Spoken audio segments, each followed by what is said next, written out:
Vamos al capítulo 3 de primera carta a los Corintios. Y vamos a ver allí, yo creo que es el capítulo que mejor habla, que más claro habla acerca de la recompensa del creyente y del galardón. Y vamos a ver distintos constructores allí. Y les voy a mostrar algo, ahora ni bien avanzamos, les voy a mostrar algo que hoy en mi investigación encontré, algo así, algo muy, muy revelador para nosotros, que encontré y que se lo voy a compartir también hoy.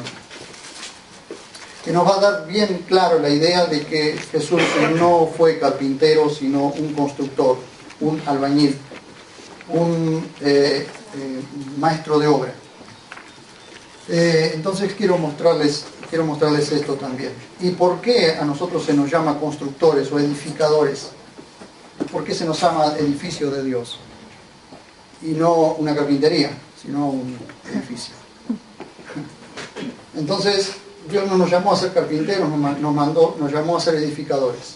Amén. A edificar. Amén. Así que fíjense ustedes lo que vamos a compartir en este día. Vamos al capítulo 3 y comenzamos desde allí, desde el capítulo 3, verso 1, para poder entrar en tema para esta tarde. Capítulo 3, verso 1 dice: Y yo, hermanos, no pude hablaros como a espirituales, sino como a carnales, como a niños en el Mesías. Cuando él estuvo allí, en Corinto, que fundó la iglesia, puso el fundamento en la iglesia de Corinto, él no les podía hablar como personas maduras, sino como a inmaduros, como a niños. Entonces, eso es lógico, no se puede culpar a nadie por ser niño. El problema viene después. Dice: os di a beber leche, no alimento sólido, porque no erais capaces de ¿qué? De comer alimento sólido, porque eran bebés, eran niños espirituales todavía. Pero hay un problema. Resulta que después de la coma, esta coma es fatal. Dice: ni aún ahora sois capaces. ¿Cuál es el problema? Que cuando está escribiendo la carta, tiempo después, estuvo 1 año y medio con ellos, tiempo después está escribiendo la carta y le está diciendo: ni aún ahora sois capaces. ¿De qué? De comer alimento sólido. Porque siguen comportándose como niños, porque siguen siendo carnales. Y el problema no está en que la persona sea un niño o sea un bebé, porque eso no es culpa. El problema es que pasen los años, pase el tiempo y siga siendo un niño, un bebé, que por su comportamiento obstinadamente inmaduro no reciba la recompensa. Porque de eso se trata todo el capítulo. Esto estoy entrando en temas, lo fuimos hablando el otro día. 3.3. Dice: porque aún sois carnales, pues habiendo entre vosotros celos y contiendas, ¿no sois carnales y andáis como humanos? Esto lo ven ahí en el 3.3. ¿eh? Dice: porque cuando alguno dice yo ciertamente soy de Pablo y el otro yo de Apolos, ¿no sois humanos? ¿Qué pues es Apolos y qué es Pablo? Servidores por medio de los cuales creísteis, y eso según dio el Señor a cada uno. Es decir, a Pablo lo puso como apóstol a los gentiles para que plantara iglesias. Pero después venían los que regaban. Pero el crecimiento, el brote de la semilla lo da Dios. Y ese crecimiento no lo puede acelerar ningún ser humano, solamente Dios lo puede hacer. Porque es Dios el que hace brotar la semilla.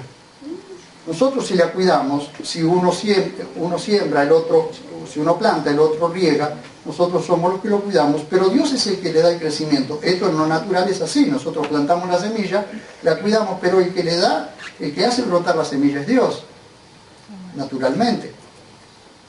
Pero tienen un problema ellos así, porque había una gran división, había un sectarismo, un partidismo, como hoy podemos decir, como hoy podemos llamar las denominaciones.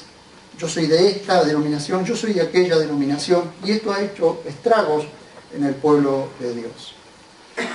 ¿Por qué? Porque fíjense ustedes que no se identifican con Cristo, pero tampoco imitan a aquellos con quienes se identifican. Es decir, algunos se identificaban con Pablo, otros se identificaban con con Apolos, otros con Cefas, lo vemos en el primer capítulo, pero no se identificaban con ninguno de ellos, es decir, no seguían los pasos de ninguno de ellos, porque si estaban en celos y en contienda no habían madurado nada, así que tampoco esto se había convertido en un sectarismo, en un denominacionalismo, pero no eran maduros, no habían madurado.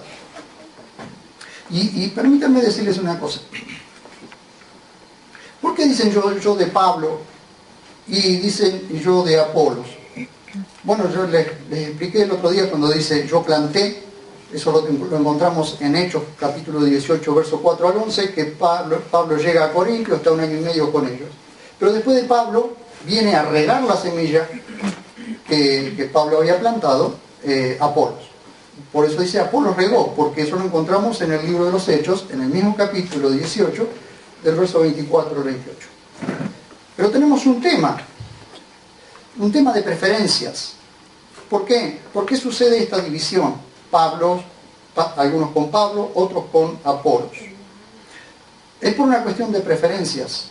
¿Por qué? Porque fíjense ustedes que cuando el libro de los Hechos habla de Apolos, dice que era un varón elocuente, era un varón poderoso en las Escrituras y un hombre ferviente, como encontramos muchos predicadores hoy, poderosos en las Escrituras, fervientes, elocuentes, es decir, que hablan y tienen palabras todo el tiempo, no se traban la lengua como la mía.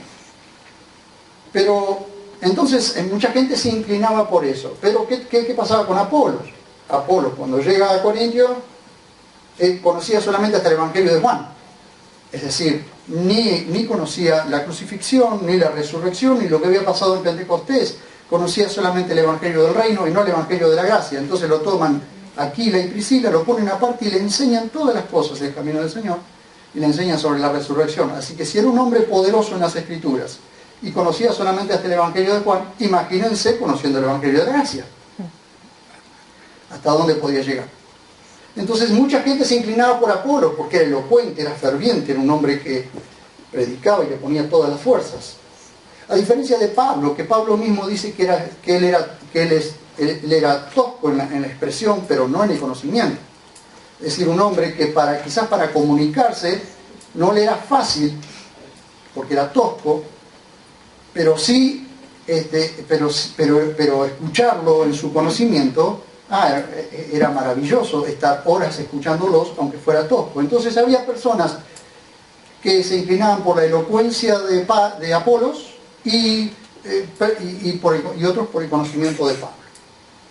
Y así se producen las divisiones cuando se mira más al ser humano que al trabajo que está haciendo. Porque a veces nosotros tenemos que mirar no la apariencia física ni cómo habla, sino qué trabajo está haciendo. Porque esa motivación o ese motor que nos mueve a nosotros afecta también nuestro galardón, por donde nos inclinamos. Por supuesto que nosotros, hermanos, tenemos que ver muy bien a quién escuchamos, cómo escuchamos y si lo que estamos escuchando es correcto. Porque para eso Dios nos ha dado sentido común y discernimiento. Nosotros tenemos que ver muy bien eso. Pero las inclinaciones nos habían llevado a dividirse, la iglesia se había dividido. Yo soy de Apolos, yo soy de Pablo, yo soy de Cefas y los otros yo soy de Cristo. Eso era lo más espiritual. Yo soy de Cristo, pero no se sujetaban a nada. Fíjense ustedes, queridos hermanos, que por causa del comportamiento inmaduro, por elección, se ve afectada la recompensa o el galardón, porque a partir de ahora vamos a empezar a entrar en lo que es la recompensa y el galardón. Ser inmaduros, carnales, es una elección, Es una elección. Por eso le dice todavía, allí en el verso 2, ni aún ahora sois capaces. Porque aún sois carnales. Habían pasado los años, habían pasado el tiempo, y ellos seguían teniendo el mismo comportamiento inmaduro, carnal, que al principio. Si ustedes observan, tienen 11 capítulos donde Pablo tiene que corregir cosas, porque era una iglesia inmadura. Pero es una elección, hermanos. Nosotros podemos elegir, por supuesto que no nos va a gustar cuando Dios nos hace madurar. No nos va a gustar porque Dios nos va a hacer pasar por cosas que nos van a hacer madurar. Pero nosotros podemos elegir siendo los mismos niños espirituales, los mismos enanos espirituales que al principio, o agigantarnos espiritualmente. Nosotros elegimos. Porque el que ignora es ignorado. El que ignora es ignorado. ¿El que ignora qué? El que ignora la palabra de Dios. ¿Qué es? ¿Por quién es ignorado? Es ignorado por Dios. Es muy simple. Nosotros debemos escoger. ¿Qué hacemos? ¿Maduramos? ¿Crecemos? ¿Los desafíos se presentan? ¿Los enfrentamos y avanzamos? ¿O no enfrentamos ningún desafío? Y no queremos entender que Dios nos está desafiando a cosas. Hemos visto a veces con mucho dolor el rechazo que muchos sectores de la iglesia tienen por lo que estamos haciendo, mostrando la historia del texto sagrado, mostrando su corrupción, su restauración. Y hay gente que se para y se va, pero sin ningún respeto, se para y se va. Personas que están al frente de congregaciones, personas que deberían enseñarle a su gente, a su congregación, a ser respetuosos, son los primeros que faltan el respeto. Y eso es doloroso. ¿Doloroso por qué? Porque después viene la disciplina, después Dios disciplina, eso es lógico. Y eso afecta el galardón. Entonces, de lo que estamos hablando ahora es precisamente otro de los errores doctrinales de la iglesia de hoy, confundir la salvación, confundir la salvación con el galardón.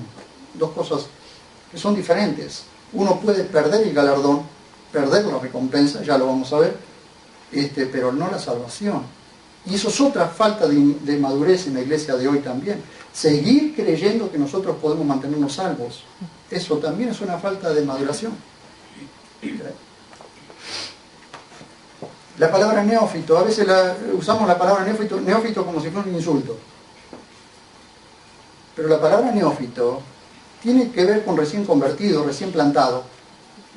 El problema es un insulto cuando tiene 20 años y sigue convirtiendo como un neófito, como un recién plantado. Ahí está el gran problema. No en que una persona sea neófita. Por eso dice que una persona que tiene el anhelo de cuidar de los demás, que tiene el anhelo de obispado, de cuidar de su gente, de la gente, y abre su casa, no puede ser un neófito, es decir, un recién plantado, porque el orgullo le puede ganar y cae en trampa del enemigo. Por eso tiene que ser una persona madura, una persona que ya ha vencido el tema del orgullo, porque eso también afecta al galardón. Vemos entonces la semilla brota porque Dios la hace brotar. Vamos al capítulo 3, versos 7 y 8. Dice, así que ni el que planta es algo, ni el que riega, sino Dios que está dando el crecimiento. ¿Ven ustedes el tiempo, no? Un aoristo presente, está dando constantemente el crecimiento. Dice, y el que planta y el que riega son una sola cosa. No dice una misma cosa, sino una sola cosa. ¿Sí? ¿Se entiende? Es decir, no hay uno más que otro, porque todos tienen una labor que hacer y es una sola cosa. ¿Cuál es? La obra de Dios. Y la obra es de Dios, no de los seres humanos. Entonces le dice, aunque cada uno recibirá su recompensa conforme a su labor. Aunque somos una sola cosa, cuando nos tengamos que presentar solitos delante del tribunal de Cristo, no habrá quien nos defienda. Porque no vamos a pararnos delante del tribunal de Cristo y diremos, oh, ¿y ahora? ¿Quién podrá defenderme? Porque no va a suceder así. Vamos a estar solitos. Entonces, dice, cada uno recibirá su recompensa conforme a su labor. Hermanos, miren qué labor están haciendo. Porque según la labor que ustedes están haciendo, será la recompensa. Observen esto. Nadie querrá ser avergonzado en el tribunal de Cristo. ¿Y dónde va a estar la vergüenza? Bueno, lo vamos a ver un poquito más adelante. Fíjense ustedes, aunque somos todos uno, individualmente seremos recompensados, y lo quiero ver en dos pasajes paralelos. Segunda a los Corintios 5:10 y Romanos 14:10.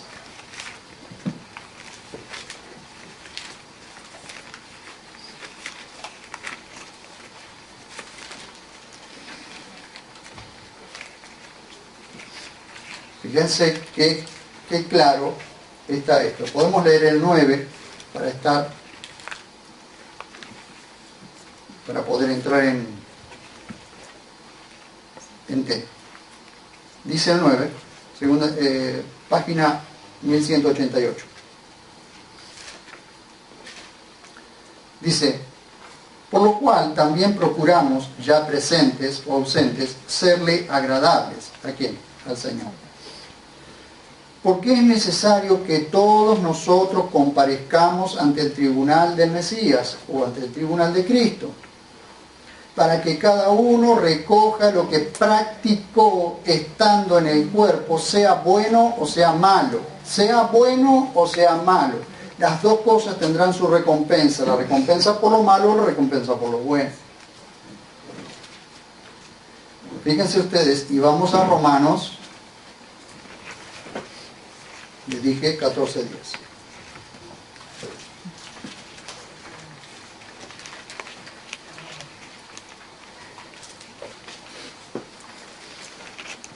Fíjense, y presten atención a estas palabras, porque nos pasamos mucho tiempo en la iglesia de Dios juzgándonos unos a otros.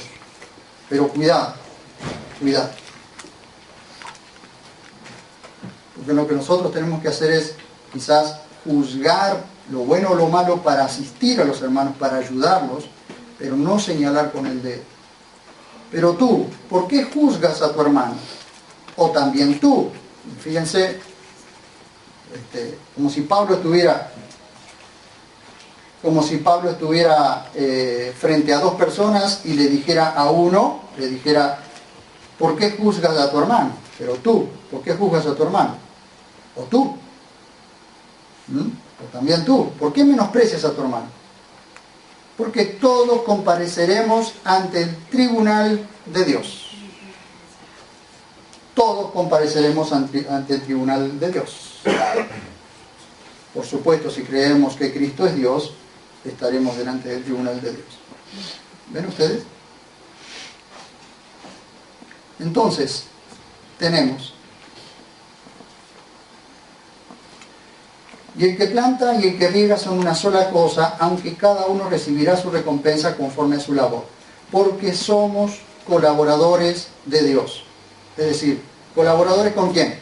Y con Pablo, con Cefas, con Apolos, colaboradores de Dios. Es decir, nosotros estamos en la obra de Dios y somos colaboradores de Dios. Y vosotros sois labranza de Dios, edificio de Dios. Hay un detalle muy lindo que quiero mostrar. Colaboramos unos con otros y todos con Dios. Pablo hace una diferencia entre los que pusieron el fundamento. Labranza, edificio. ¿Por qué habla de labranza? Porque antes viene hablando del que plantó y del que regó. Pero ahora va a hablar de edificadores. Por eso habla de edificio de Dios. Porque cada uno de nosotros somos llamados piedras vivas del edificio de Dios. Fíjense por favor, verso 10. Él está hablando allí de los edificadores y de los que somos edificados, que a su vez tenemos que edificar. ¿Se va comprendiendo la cadena? No estamos llamados a ser edificados, a ponernos gordos edificados, pero no edificar a alguien. Hermanos, estamos llamados a ser edificados para edificar. Estamos llamados a ser adiestrados para adiestrar. No estamos acá entretenidos. No nos estamos entreteniendo aquí. Yo no estoy aquí para entretenerlos. De hecho, yo no los entretengo. Algunos se aburren y se duermen. Pero no estoy para entretenerlos, estoy para edificarlos. Y ustedes están para ser edificados para que también edifiquen. En muchas oportunidades ustedes me edifican a mí. En muchísimas oportunidades, hasta las palabras más sencillas me pueden edificar a mí. Pero el tema es edificarnos unos a otros, porque somos constructores. Y observen ustedes cómo lo dice. el 3:10. Conforme a la gracia de Dios que me fue dada. Como perito arquitecto, puse un fundamento y otro edifica encima. ¿Dónde puso el fundamento? Ahí, en la iglesia de Corintios, él puso el fundamento. Ahora que les quiero mostrar esto. Observen ustedes, dice, puse el fundamento y otro edifica encima, pero cada uno vea cómo sobreedifica. Es decir, qué le coloca sobre el fundamento que ya está puesto. Porque la persona no puede poner otro fundamento, tiene que edificar sobre el fundamento que está puesto. Y el fundamento que está puesto, el fundamento que puso Pablo, ¿cuál era? Cristo, la roca. Sobre ese fundamento tenía que sobreedificar. O él edificó o puso los fundamentos. ¿Y cuál es el fundamento que él puso? A Cristo. Sobre eso tiene que edificar. Entonces, Apolos no podía venir con otra idea, sino que Apolos tenía que venir a edificar sobre el fundamento que Pablo ya había puesto. Pero hay algo interesante, hermanos. Hay dos palabras allí que quiero mostrarles. Dice como perito arquitecto. La palabra perito, que es la palabra sophos en griego, se traduce como sabio, se traduce como entendido. Si un perito es una persona sabia, una persona entendida en el tema. Y la palabra arquitecto, la cual es la palabra arquitectón, viene de dos palabras que son arque o arge. ¿Se acuerdan ustedes que en el principio del Evangelio de Juan empieza en principio era el verbo? Bueno, la palabra principio allí es la palabra arge, que significa principio o significa regla. Fíjense ustedes. Y tectón, es decir, de la palabra arge y de la palabra tectón. Tectón, la palabra tectón es artífice, maestro de obra. De ahí viene la palabra arquitecto. Ahora escuchen. En el siglo II, Justino fue el que impuso la traducción de la palabra tectón como carpintero y no como albañil o constructor. Y quedó tradicionalmente así. De tal manera quedó tradicionalmente que hasta en la iglesia cristiana se lo llama Jesús el carpintero, cuando en realidad no es carpintero. En realidad la palabra tectón significa el que trabaja con las manos, artífice. Puede hacer cualquier cosa con las manos. Pero cuando uno va al contexto allí en Nazaret, las casas no se podían hacer de madera porque hay muy poca madera, así que se tenían que hacer de piedra. Pero si ustedes observan, prácticamente no habla Jesús en ningún momento de construcciones de madera o de carpintería. Solamente en una o dos partes. En una cuando habla de la viga en el ojo ajeno, y ahí habla de madera. Y en otra parte. Pero siempre habla de construcción, como por ejemplo el hombre sabio y el hombre necio. Estas construcciones en piedra. Lo llama a Pablo a ser perito arquitecto, a poner el fundamento, a construir. Y no se habla de carpintería, se habla de construcción, se habla de edificio de Dios. Pero miren ustedes lo maravilloso de esto. Está haciendo ruido esto. Escuchen lo que encontré hoy.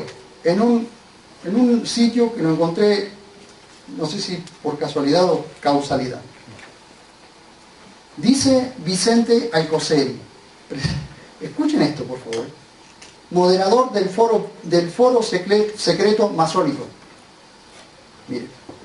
Él dice, ahora, si el Vaticano rectificara sobre el término griego tectón o en arameo nagar, que quiere decir albañil, en lugar de erróneamente carpintero, escuchen, seguramente o seguro los masones pareceríamos como los sucesores de Cristo y no ellos. Hablo de ellos, de los curas o clérigos del Vaticano. En un foro secreto masónico dice que ¿por qué el Vaticano no rectifica esa mala traducción de carpintero? Porque si lo rectificara en este tiempo y reconociera que la palabra es albañil y no carpintero, en su lugar quedarían como los precursores o como los que seguirían los pasos de Jesús, los masones. Y ahora ustedes observaron, fíjense ustedes, en su oscuridad tuvieron más luz que muchos de nosotros. La palabra masón creo que significa albañil en francés.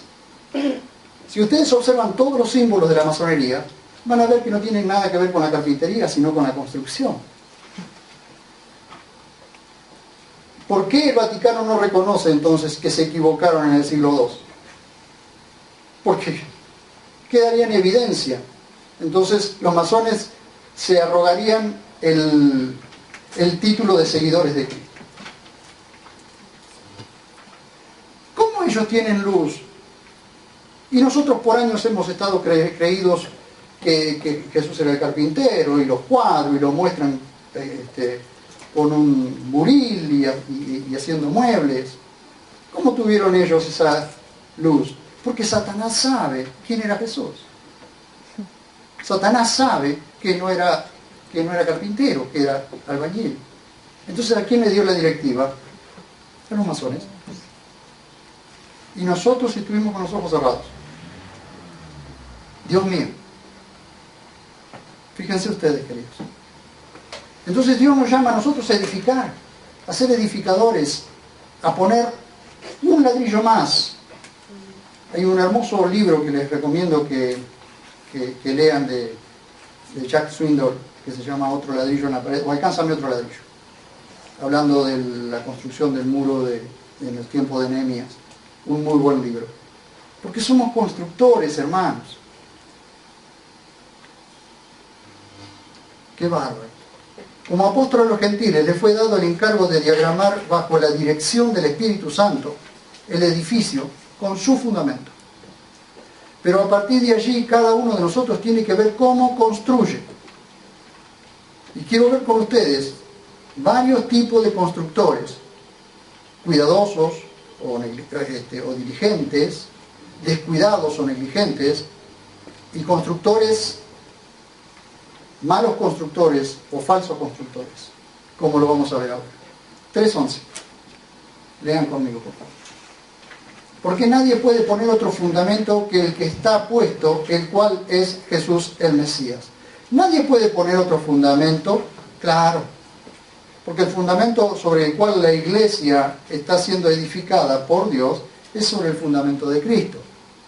Pero resulta que Pablo le dice a los Gálatas que había otro evangelio que estaban escuchando ellos, que es un evangelio falso. Entonces, ¿hay constructores falsos? Sí, hay constructores falsos. O constructores que están dentro de los verdaderos para falsear. Eso lo pueden encontrar ustedes en Gálatas capítulo 1, versos 6 al 10. Para eso también hay una retribución, ¿sí? Maldición, como dice en el verso 17, que ahora lo vamos a alcanzar.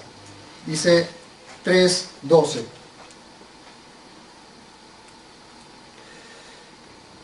Si sobre el fundamento alguno edifica oro, plata, piedras preciosas, madera, heno o hojarasca, fíjense ustedes que acá hay dos construcciones, o se puede construir de dos formas: con oro, plata, piedras preciosas, madera, heno y hojarasca. Hay dos tipos de construcciones, pero un buen constructor diligente, cuidadoso, no va a construir con madera, heno o hojarasca. Entonces significa que hay otro tipo de constructores. Como vimos que Jesús decía, el constructor, el hombre que construyó sobre la arena y el hombre que construyó sobre la roca.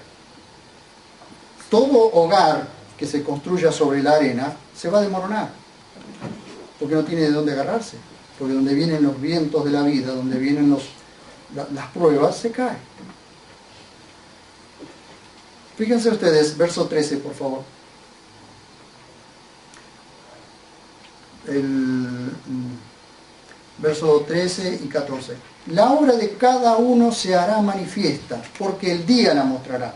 ¿Cuándo es el día? El día en que somos llamados a la presencia de Dios y nos tengamos que presentar delante del tribunal de Cristo. Permítanme decirle, nosotros estamos en esta tierra, la tierra está gestando a los hijos de Dios para que, como dice en el libro de Romanos, hasta el día de la manifestación de los hijos de Dios, es decir, el día que o sea, la tierra sufre dolores de parto hasta que dé a luz a los hijos de Dios. ¿Y dónde los dará a luz? Los dará a luz en la misma presencia de Dios. Saldrán de la tierra como quien da a luz y se presentarán delante de la presencia de Dios. Por eso es que la iglesia se va. Porque la iglesia es como un vientre, la tierra es como un vientre que está gestando, se están gestando los hijos de Dios en lo oculto, se está gestando. Y de un momento a otro Jesús nos llama, salimos de aquí y nos tenemos que presentar delante de Él. Entonces la obra de cada uno se hará manifiesta porque el día la mostrará. ¿Por qué el día? Porque estaremos delante de la misma presencia y del rostro de nuestro Dios.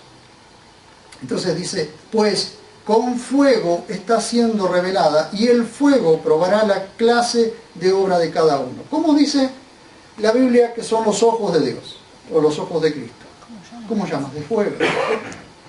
Una sola mirada de Cristo a nosotros, y no, nuestra obra permanece o se desvanece. Y el fuego probará la clase de obra de cada uno.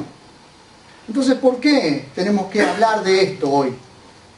Porque nosotros tenemos que ver en qué clase o en qué sector vamos a estar, en la de los constructores cuidadosos, diligentes, o en la de los constructores descuidados y negligentes. Porque yo espero que no estemos en la otra, en la del verso 17, que son los constructores, malos constructores o falsos. Vean por favor conmigo. Tenemos constructores maduros, prudentes, sabios. Tenemos constructores insensatos, imprudentes, necios. Observen ustedes. Verso 14. Si la obra de alguno que sobreedificó permanece, si la obra de alguno que sobreedificó permanece, recibirá recompensa. ¿Cuándo permanece? Cuando el día lo revele, cuando se haga manifiesta. Si esa obra permanece, entonces recibirá recompensa. Y aquí entro en el detalle que creo que Pablo se adelantó enseguida a poner en claro esto, porque sabía que vendrían estos tiempos de tanta confusión, donde la salvación se pierde, donde que no se entiende el tema de la recompensa. Entonces se adelanta Pablo y dice en el verso 15, si la obra de alguno es consumida por el fuego, sufrirá pérdida. Pero miren ustedes cómo se adelanta Pablo a dejar en claro un tema. Dice, si bien él mismo será salvo. ¿Por qué? Porque si está en el tribunal de Cristo ha sido salvo. Si no, no está. Esto es muy simple. O se está en el tribunal de Cristo o se estará en el trono en el juicio del gran trono blanco.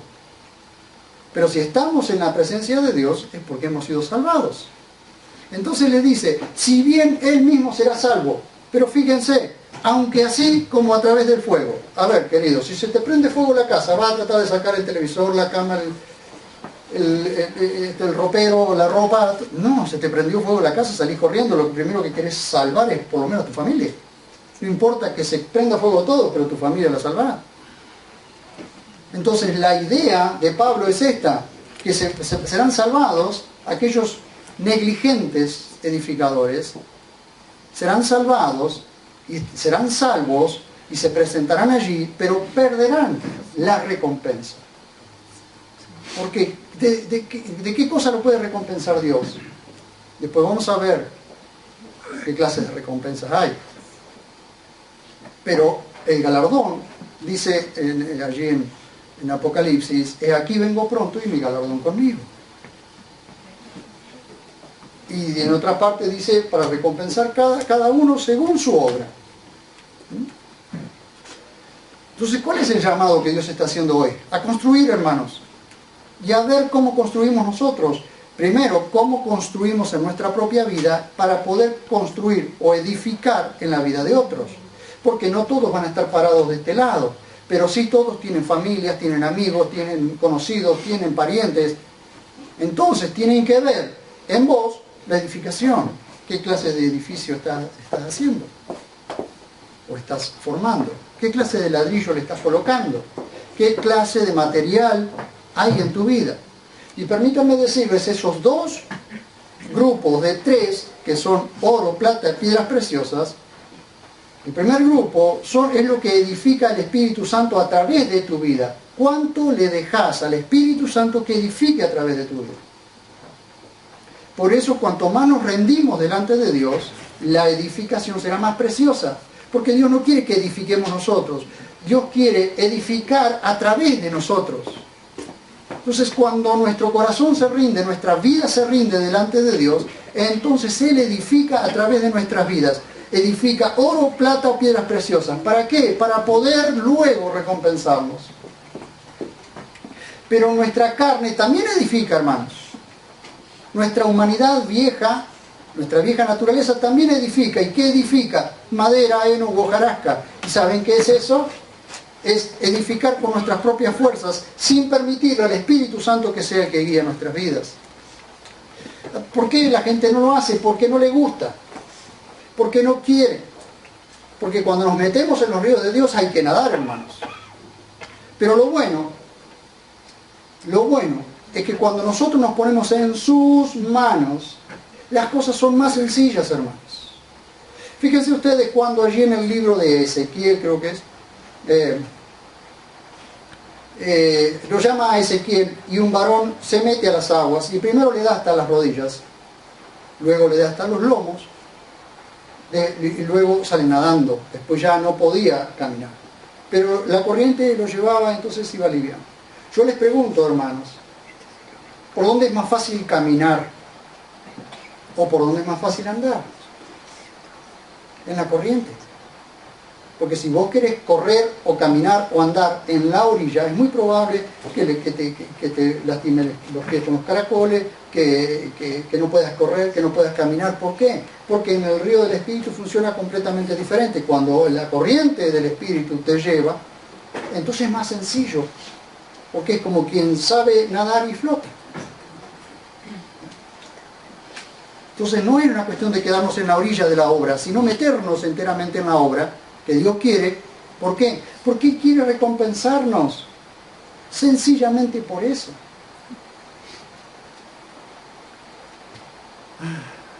Aleluya. Verso 16 dice: ¿no sabéis que sois santuario de Dios y el Espíritu de Dios mora en vosotros? Hermanos, ¿no lo saben?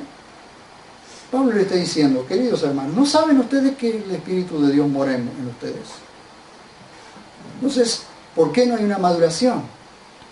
Porque parece que no entendieran que el Espíritu de Dios es el que los anhela celosamente para darle maduración.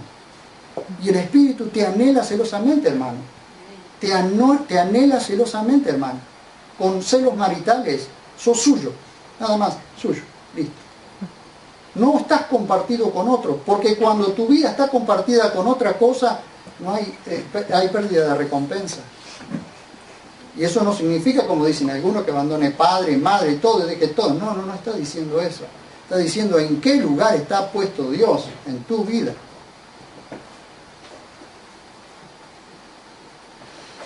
Yo les pregunto a los que son casados, han estado casados o están de novio, o todavía ni chicha ni limona. Pero anhelan, celosamente. Yo les pregunto a los que todavía no están de novio y quieren estar de novio. Bueno, pero que el matrimonio es como el colectivo, los que están arriba quieren bajar y los que están abajo quieren subir. Nunca estamos de acuerdo con nada. Entonces, queridos hermanos, pónganse serios, por favor. Escuchen.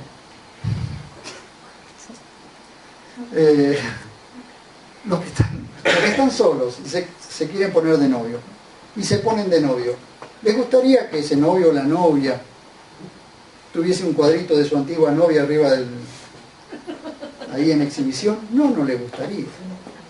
No le gustaría. Al que está casado o que está casada tampoco le gusta compartir a su cónyuge con otro. Entonces, ¿por qué creemos que nosotros podemos compartirnos con el mundo y con todas las cosas del mundo cuando el Espíritu de Dios es el que nos anhela celosamente, con celos maritales? ¿Y saben por qué nos anhela celosamente? Porque el precio fue altísimo, elevadísimo. La sangre de Jesucristo derramada en la cruz del Calvario. Por eso nos anhela. Y encima de eso, hermanos, encima de que nos salvó, nos quiere recompensar. Ay, qué cosa, ¿no?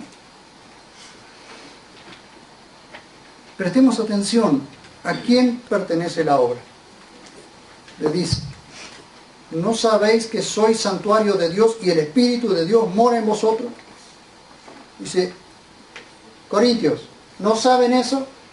11 capítulos diciéndoles, corrigiendo todas las cosas que pasan en la iglesia. ¿No saben ustedes que no son de ustedes, pero que son de Dios?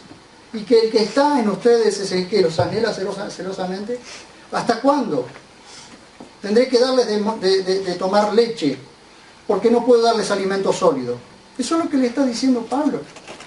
Porque a una persona que se le puede dar alimento sólido y cada día más sólido, es una persona madura, se lo dice en versículos antes, en el capítulo 2.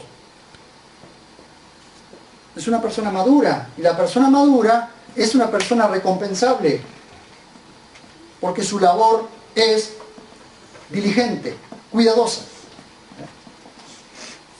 Entonces tenemos que ver mucho bien cómo hablamos, qué decimos, por dónde andamos. Todas esas cosas tienen que ser vistas, hermanos. Porque perdemos mucho tiempo en cosas vanas, mucho tiempo en pavadas. Iba a decir estupideces, pero queda feo, entonces no lo digo.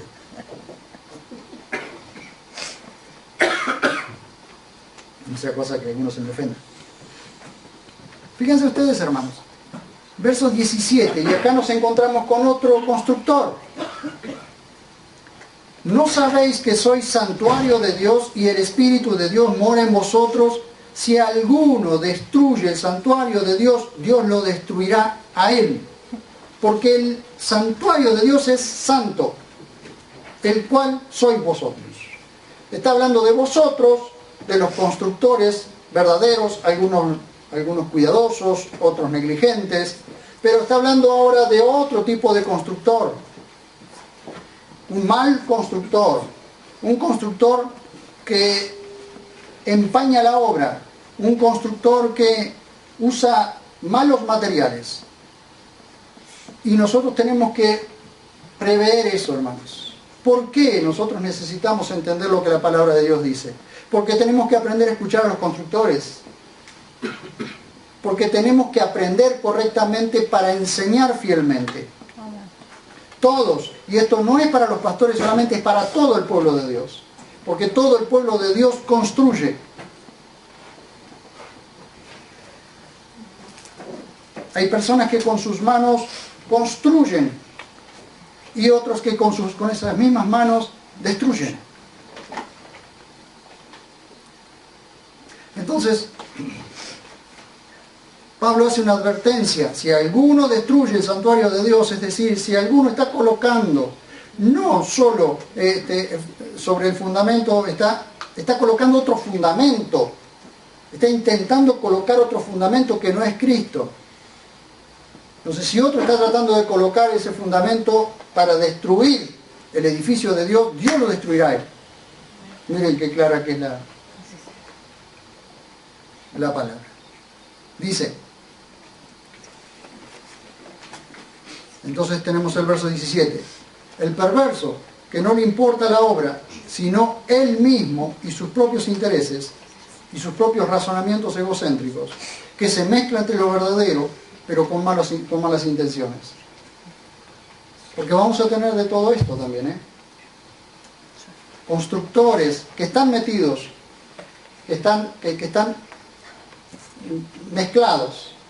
Por eso Pablo le hace la advertencia a los ancianos en Éfeso.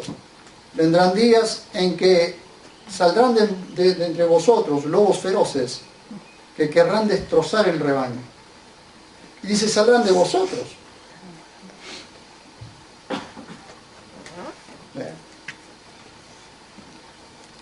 Dice, nadie se engañe a sí mismo. Si alguno entre vosotros piensa ser sabio en el tiempo presente, hágase necio para llegar a ser sabio.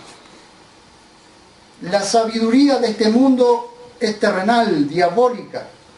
Nosotros no podemos traer conceptos mundanos para ingresarlos a la iglesia, estrategias mundanas para ingresarlos a la iglesia. No podemos. No hay otro mayor estratega que nuestro propio Dios, que es el que nos da las estrategias. Amén. Pasará el tiempo, no entenderemos, pero llegaremos a entender cuál es la estrategia realmente, cuál es el llamado que Dios te ha dado. Quizás no entiendas en 6 meses, en 1 año, en 10 años. Pero si estás dispuesto a entender cuál es la obra que Dios te ha mandado a hacer, la vas a entender. Y vas a ver que la vas a entender. Porque no hay nadie más interesado que llamarte a la obra que el dueño de la obra. Yo me pregunto, ¿a qué constructor le gusta llevar personas negligentes a trabajar con ellos? A ningún constructor. Y aquí tenemos constructores y le podemos preguntar. Te dan más ganas de echarlos a patadas. Entonces Dios llama. Pero el mismo que llama es el que equipa. Para eso está la unción del Espíritu Santo en cada uno de los creyentes. Porque es el que te equipa, el que te habilita, el que te asiste para hacer la obra para la cual te llamó. Entonces ninguno de nosotros puede decir que Dios no nos ha llamado a hacer una obra. Ninguno. Porque todos, tarde o temprano, desembocarán en la obra que Dios les ha mandado a hacer. Pero pongan sus corazones ahí, en hacer la obra que Dios quiere que haga. A mí no me gusta esto, a mí no me gusta lo otro. Yo no quiero hacer aquello. Yo tampoco quería ser pastor y mira dónde estoy. Yo iba a ser maestro, evangelista, todo esto. Yo me elegía los lugares. Pero miren dónde estoy. Porque no es del que corre ni del que quiere, sino del que llama. Entonces nosotros tenemos que estar atentos al llamado que Dios está haciendo. Y a una preparación para ese llamado. Porque muchos salen a la obra y no están preparados para salir a la obra. No hay un equipamiento para salir a la obra. Y hay otros que están equipando mal a las personas. Que les están dando herramientas equivocadas. ¿Por qué estamos trabajando en una herramienta depurada? ¿Por qué estamos trabajando en eso? Para poder enseñar correctamente, para poder aprender correctamente, para enseñar fielmente, o tan fielmente como nos sea posible, porque muchas veces se nos van a escapar algunas cosas, no lo entendemos todo. De hecho, el mismo apóstol Pablo dice que no conocemos todo como deberíamos conocerlo. Pero qué importante que es, hermanos, ser edificados correctamente, para poder enseñar fielmente. Pero tampoco es una cuestión, hermanos, de estar esperando 10 años. No estoy preparado todavía. No estoy preparado todavía. No estoy preparado todavía. Porque así le va a ir como a Moisés y como a Jeremías. No está preparado. Si yo te llamo, vos vas a ir.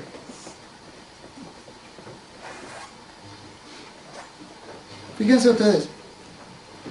Quiero ir terminando con esto. Porque la sabiduría de este mundo es necedad ante la presencia en la presencia de Dios. Pues está escrito, Él prende a los sabios en la astucia de ellos. Y otra vez, el Señor conoce los razonamientos de los sabios que son vanos. ¿Qué es algo vano? ¿Vieron ustedes cuánta gente se cree ser sabia con pensamientos vanos? Los pensamientos vanos son pensamientos que ocupan muchísimo lugar, pero son huecos. Pensamientos que no tienen razón. ¿Cómo puede ser hoy que haya gente que esté edificando a la iglesia, haciéndole creer que la manifestación del reino y que va a venir el reino y que somos gente de reino? Y entonces estamos anclando a la gente a la tierra, cuando en cualquier momento nos vamos. Tenemos que edificar a la iglesia sabiendo que la iglesia en cualquier momento se va. Y trabajamos para que mientras estemos acá podamos hacer el mejor trabajo posible, pero sabiendo que trabajamos acá pero con la mirada puesta arriba, porque eso es lo que dice Jesús. Si habéis resucitado con Cristo, poned la mira en las cosas de arriba, no en las de la tierra.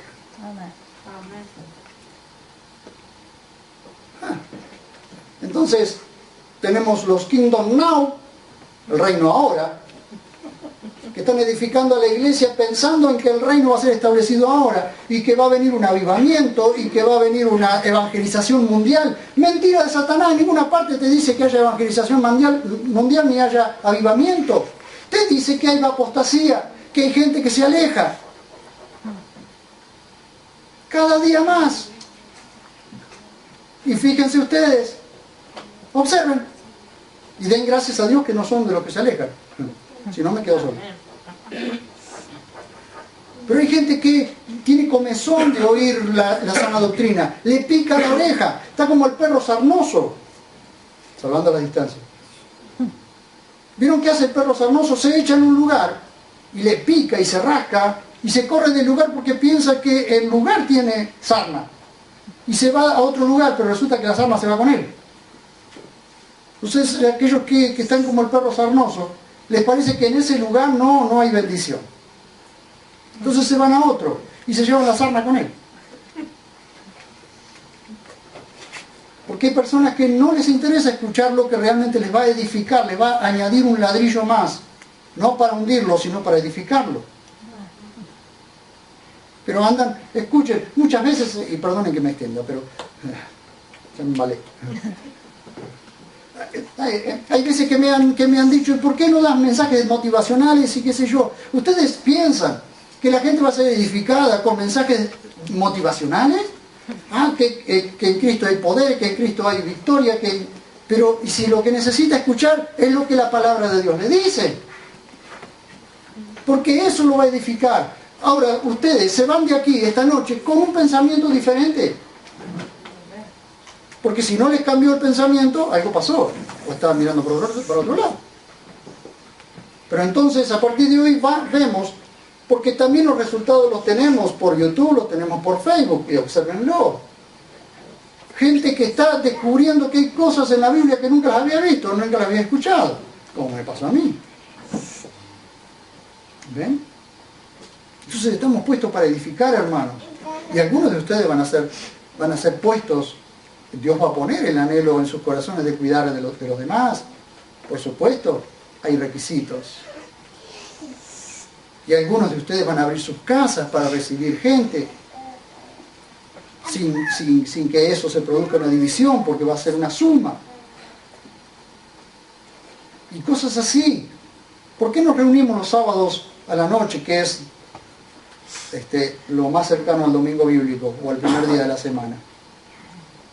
Nos reunimos a tomar la cena dominical, a compartir este tiempo que estamos estudiando. ¿Por qué nos reunimos para eso? ¿Para entretenernos? ¿Porque no teníamos otra cosa que hacer? ¿Porque venimos a comer factura? No. Venimos a edificarnos, hermanos. ¿Y cómo me edifica a mí estar con ustedes? Porque las más simples y sencillas palabras me están edificando a mí. Entonces vamos a trabajar en eso, hermanos. Hay una recompensa. Trabajemos. ¿Quieren llamarlo interesadamente? Sí, llámenlo interesadamente. ¿Por qué trabajo? Por la recompensa que Dios me va a dar cuando yo vaya. Porque lo que Dios va a mirar son las motivaciones con las que hiciste las cosas. No cuántas cosas hiciste con tus manos para que todos te vean, sino lo que hay en tu corazón para edificar. Si en tu corazón hay una verdadera adoración a nuestro Dios, y hay un verdadero anhelo de hacer la obra que Dios quiere, entonces eso será recompensado.